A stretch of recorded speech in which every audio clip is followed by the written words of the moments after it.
Assalamualaikum warahmatullahi wabarakatuh. Oke. Nah itu tadi,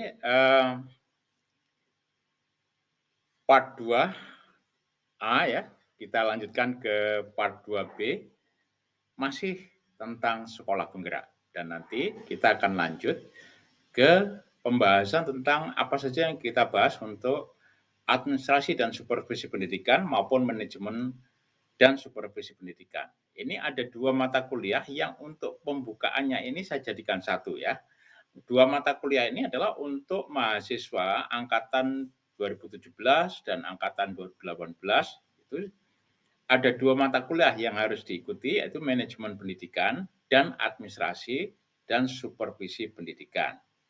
Oke. Nah, sekarang ini teman-teman yang di angkatan 2017-2018 itu mengikuti administrasi dan supervisi pendidikan. Nah, teman-teman yang di angkatan berikutnya ini sekarang dijadikan satu ya, mata kuliahnya, 2 mata kuliah itu dijadikan satu menjadi manajemen dan supervisi pendidikan. Nah, di dalam, eee, pertama ini ya, sesi pertama ini saya gabungkan menjadi satu dan, eee, karena pada konteks manajemen pendidikan dulu saya belum memperkenalkan sekolah penggerak. Nah, nanti pada saat kita membicarakan tentang materi kuliahnya, itulah nanti baru akan saya jelaskan apa yang akan dipelajari oleh teman-teman yang, mengikuti administrasi dan supervisi pendidikan dan yang mengikuti manajemen dan supervisi pendidikan. Terima kasih, selamat mengikuti.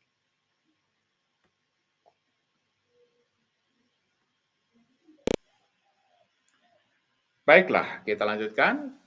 Sekolah penggerak adalah katalis ya untuk mewujudkan visi pendidikan Indonesia. Apa itu? Ya. Oke. Sekolah penggerak merupakan sekolah yang berfokus pada pengembangan hasil belajar siswa secara holistik dengan mewujudkan profil pelajar Pancasila yang mencakup kompetensi dan karakter yang diawali dengan SDM yang unggul, baik daripada kepala sekolahnya maupun gurunya, calon kepala sekolah, calon guru, ya Anda semuanya ini semuanya ya. Oleh sebab itu, untuk, mata kuliah ini saya langsung hubungkan dengan, eee, kebijakan tentang sekolah menggerak dan merdeka belajar ya. Baiklah, jadi ada 5 hal yang tadi, kita perhatikan ya, merupakan tantangan kita yang saya minta untuk didiskusikan bersama teman-teman dan juga, hal utama ya untuk mengembangkan pelajar Pancasila adalah kita memberi me ya mengembangkan anak-anak kita untuk bisa berkemampuan, berketuhanan Yang Maha Esa dan berakhlak mulia tentunya juga dengan perilaku-perilaku yang mulia pula ya, dengan karena sekarang kita tidak hanya, sebagai pribadi-pribadi, di NKRI ya, yang kita sudah memiliki, latar belakang budaya dan juga filosofi tentang Bhinneka Tunggal Ika, tetapi kita juga kolaborasi maupun, melakukan interaksi secara global, maka juga diperlukan adanya kemampuan berkebinekaan global, yang artinya kita harus memperkuat, harus mengerti tentang kebinekaan Nusantara, kebinekaan Indonesia, dan tentunya kita juga harus bisa mengerti bagaimana kita bergaul secara global dan tetap kita menjadi pribadi Indonesia, berkarakter Indonesia yang mulia, yang bertakwa kepada Tuhan Yang Maha Esa dan yang mulia, dan selalu mampu juga untuk bergotong royong dan memiliki kemampuan untuk berpikir kritis dan juga untuk memiliki kreativitas yang tinggi, sehingga kita juga bisa menjadi pribadi-pribadi yang mandiri, tetapi selalu berinteraksi, berkolaborasi untuk Indonesia maju. Diri kita maju, keluarga kita maju, masyarakat kita maju, Indonesia maju. Diawali dari para kepala sekolah dan guru yang profesional, dan termasuk calon-calon guru dan calon-calon kepala sekolah yang profesional adalah Anda semuanya. Marilah kita bersiap diri untuk membangun pendidikan yang berkualitas. Baiklah, kita lanjutkan. Inilah 4 tahapan proses transformasi sekolah Indonesia ya. Ada 4 tahapan, ada tahapan yang pertama ya, sampai pada tahap yang keempat, itulah tahapan yang betul-betul kita ingin capai ya, ingin capai. Dari sisi hasil belajar, lingkungan belajar, pembelajaran maupun refleksi dari pembelajaran itu sendiri dan peningkatan ya, serta pengimbasan kepada sekolah yang lain.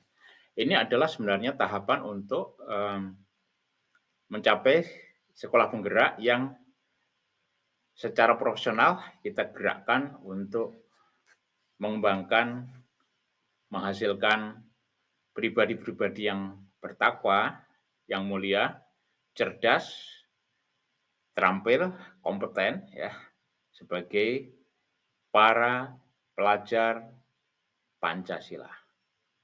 Sekali lagi, hal kedua dari apa yang kita pelajari hari ini adalah 4 tahapan ini. Saya harap juga Anda bisa berdiskusi bersama teman-teman. Oke? Dari 4 tahapan ini silahkan untuk didiskusikan.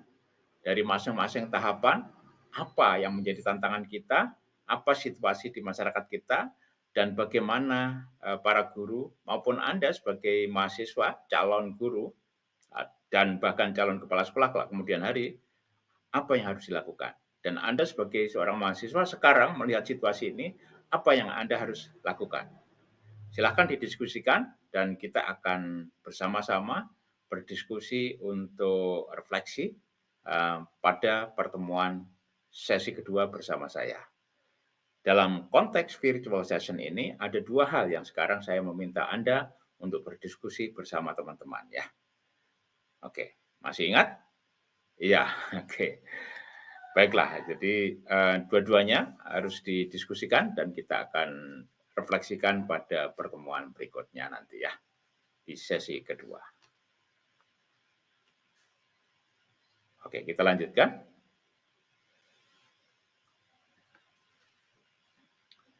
Ya, inilah adalah program sekolah penggerak yang akan mengakselerasi sekolah untuk bergerak 1 sampai 2 tahap ya, lebih maju dalam waktu 3 tahun ajaran ya.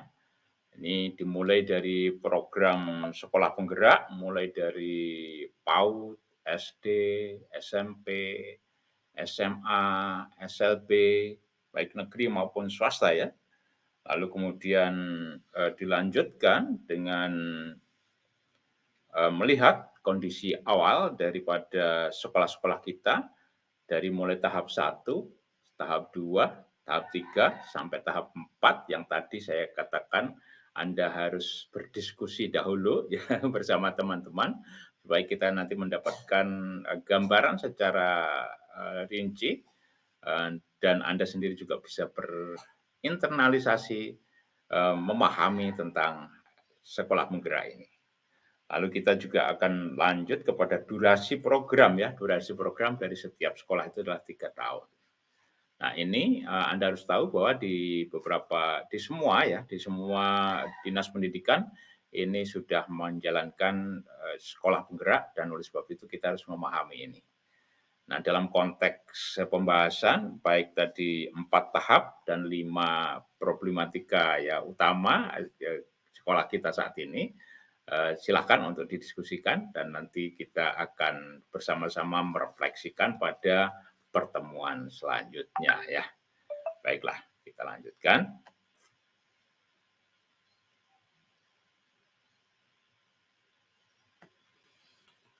Ya, selanjutnya adalah apa yang saya perkenalkan adalah program sekolah penggerak yang terdiri dari 5 intervensi yang saling terkait dan tidak bisa dipisahkan.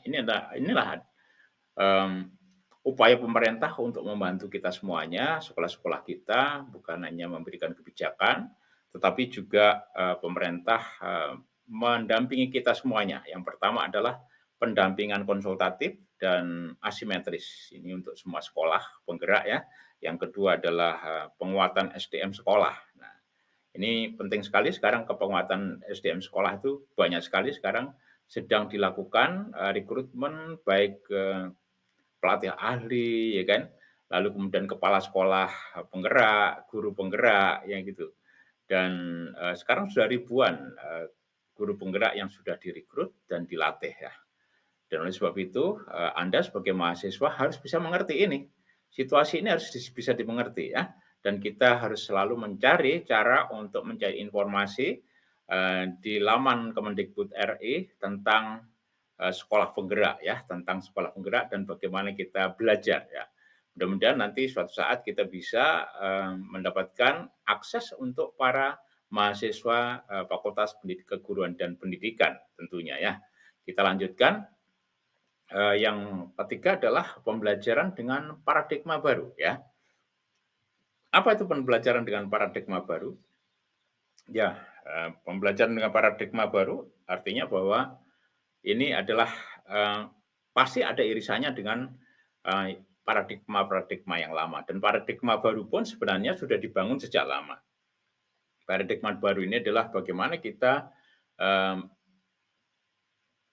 membantu siswa-siswa kita untuk menjadi pribadi yang bertakwa dan mulia, yang memiliki, eee, kemampuan berkebinekaan global, yang cerdas, memiliki kreativitas dan terampil, dan yang cerdas memiliki kemampuan untuk berpikir kritis, dan mampu untuk berkolaborasi, bergotong royong, dan juga bisa menjadi pribadi yang mandiri, tetapi juga bisa menjadi pribadi yang, berinteraksi di antara para siswa yang lainnya maupun nanti kelak kemudian hari di antara para citizen of the world.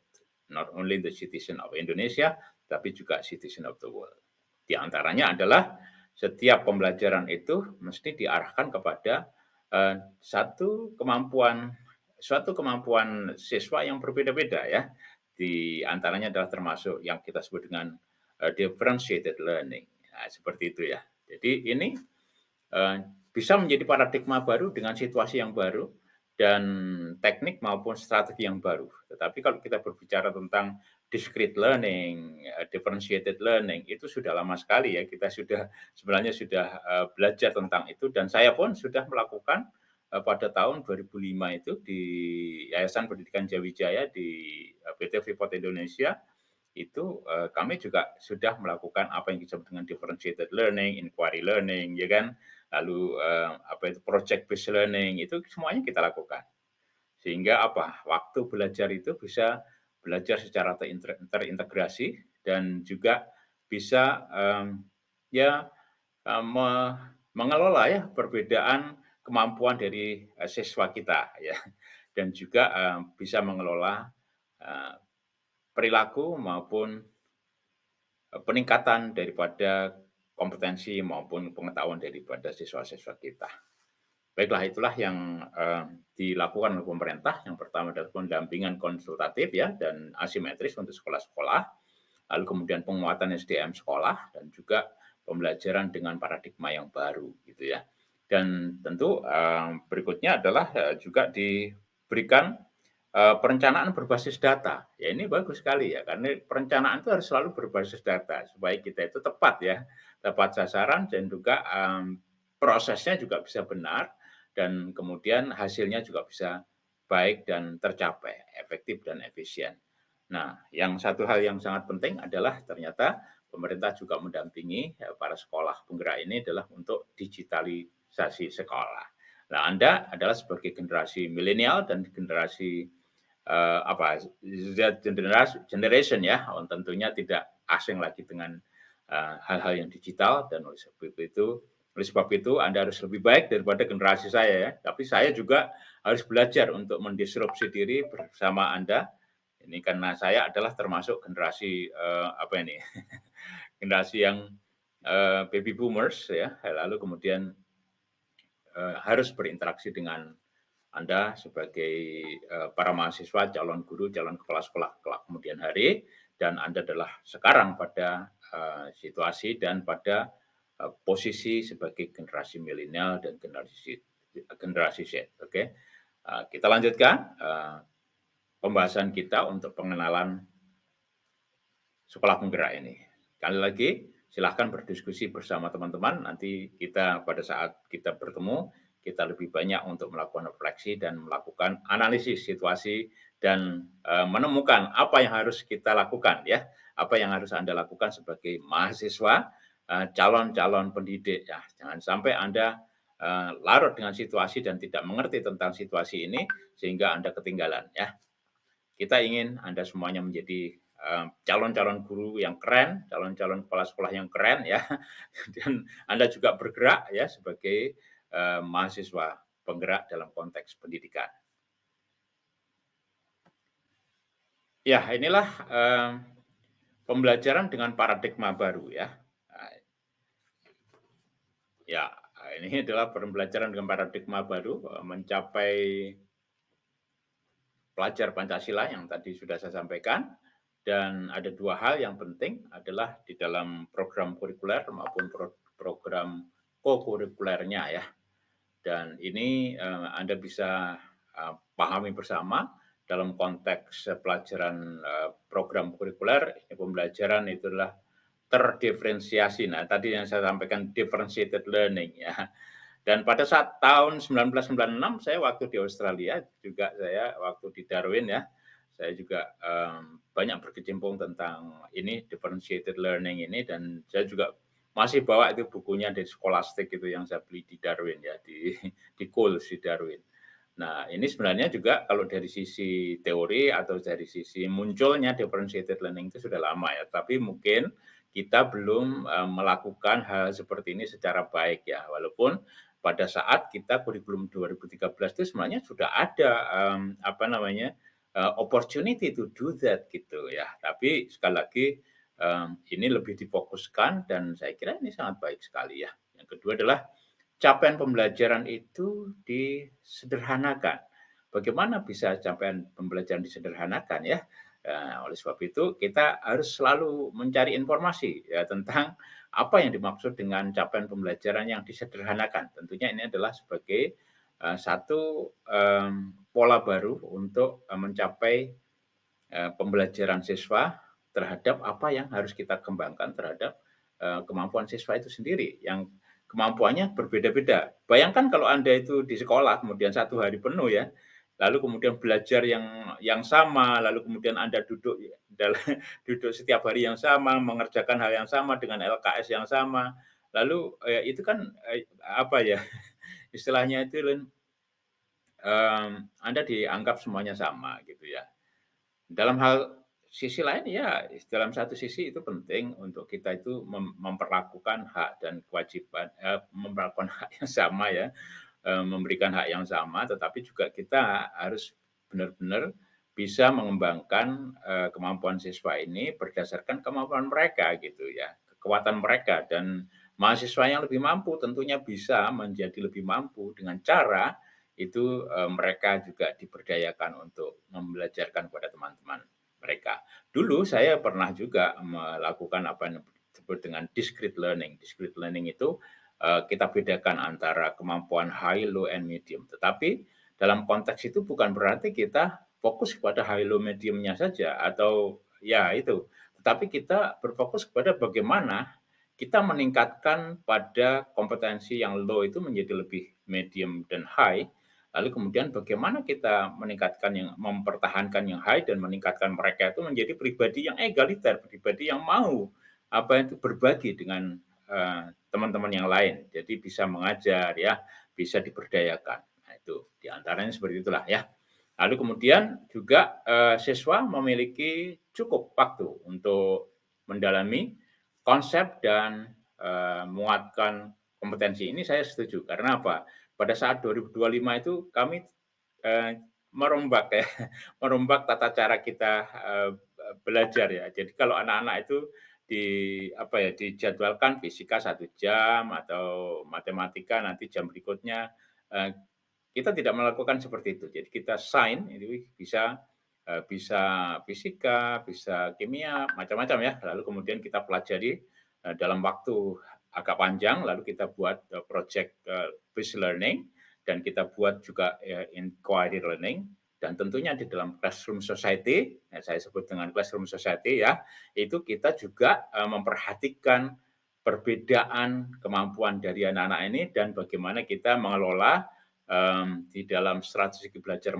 mengajarnya kita kelola itu dengan, menggunakan, itu learning society dengan ya kalau dalam bahasa Inggris itu, di dalam pelajaran bahasa ada namanya task based learning ya.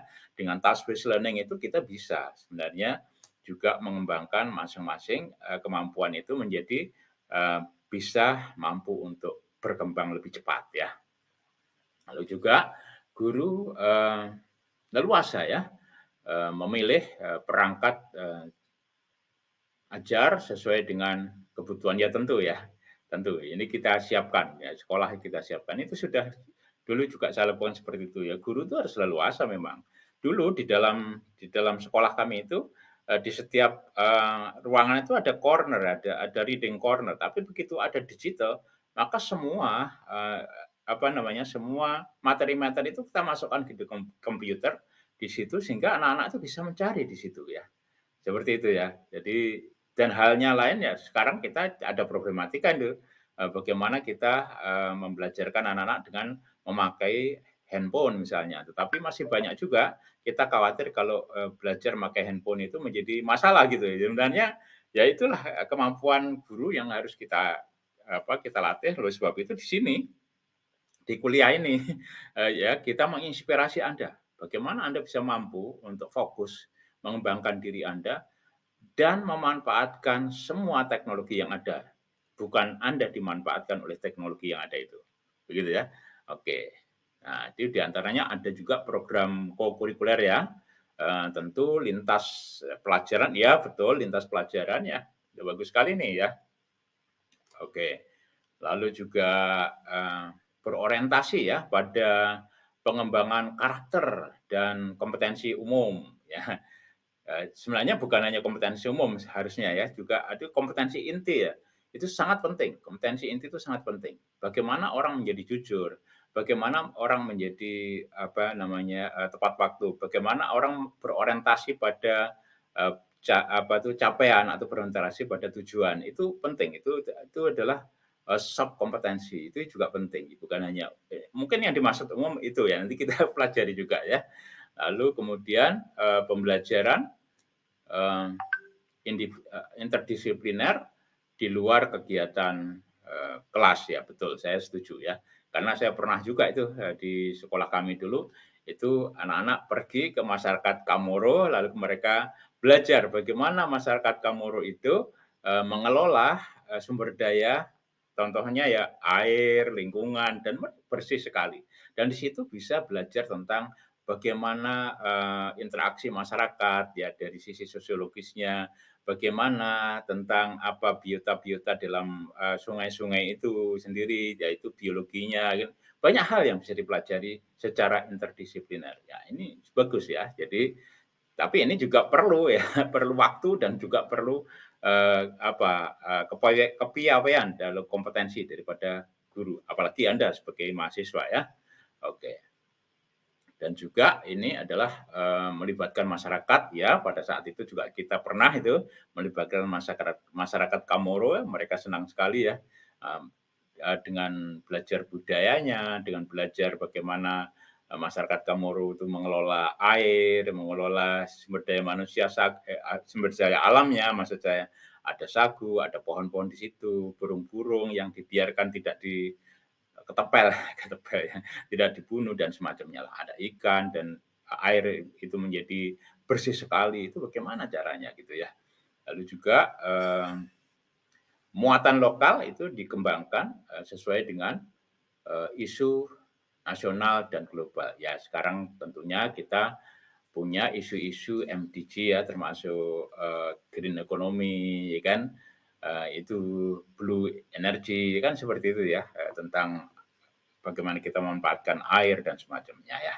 Nah inilah, pembelajaran dengan paradigma baru yang dimaksud, nah ya bagus sekali ya. Inilah sekarang kita mengerti, tapi kita lebih mengerti lagi apabila kita nanti sudah bisa untuk berdiskusi. Oleh sebab itu silahkan pelajari, masuk di laman Kemendikbud RI, pelajari tentang sekolah penggerak ya. Oke.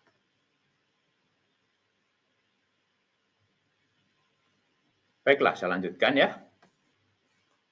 Lalu bagaimana ya, bagaimana pengaruhnya ya, bagaimana pengaruhnya terhadap manajemen dan supervisi pendidikan saat ini? Itulah yang akan kita pelajari bersama. Sebab itu, untuk kuliah manajemen dan supervisi pendidikan kali ini, saya akan menghubungkan bukan hanya teori dan praktis of managing and supervising education, tetapi juga saya akan menghubungkan tentang sekolah penggerak. Dan oleh sebab itu nanti Anda punya tugas untuk apa? Untuk mencari mentor para kepala sekolah penggerak dan nanti kami akan memberikan pengantar ya untuk bisa menemui para kepala sekolah penggerak untuk Anda belajar untuk meminta beliau-beliau menjadi mentor. Baiklah, terima kasih para mahasiswa yang sangat saya banggakan. Kita akan lanjutkan ke next part, yaitu pembahasan kuliah administrasi dan supervisi pendidikan. Setelah kita sudah mengerti tentang bagaimana kita menghubungkan situasi sekarang dan pembelajaran kita pada kuliah administrasi dan supervisi pendidikan. Terima kasih. Akhir kata, wassalamualaikum warahmatullahi wabarakatuh. Salam sukses.